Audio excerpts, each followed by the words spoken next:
Israel কাতারের রাজধানী দোহায় হামাসের শীর্ষ নেতাদের লক্ষ্য করে একটি বিমান হামলা চালায়।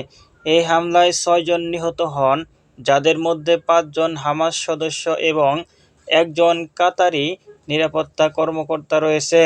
হামলার সময় হামাসের শীর্ষ নেতারা গাজায় যুদ্ধবিরতির বিষয়ে আলোচনা করেছিলেন।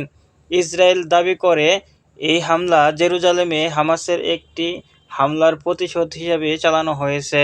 কাতার এই হামলাকে তাদের সার্বভৌমত্বের লঙ্ঘন হিসেবে নিন্দা জানিয়েছে এবং অভিযোগ করেছে যে হামলার আগে তাদের যথাযথভাবে অবহিত করা হয়নি। এই ঘটনার ফলে মধ্যপ্রাচ্যে উত্তেজনা বৃদ্ধি পেয়েছে এবং কাতার তাদের নিরাপত্তা ব্যবস্থা পুনর্মূল্যায়ন করেছে। বিশ্লেষকরা মনে করছেন, এই হামলা কাতারের জন্য একটি সতর্কবার্তা এবং ভবিষ্যতে তারা তাদের নিরাপত্তা ও কূটনৈতিক নীতিতে পরিবর্তন আনতে পারে।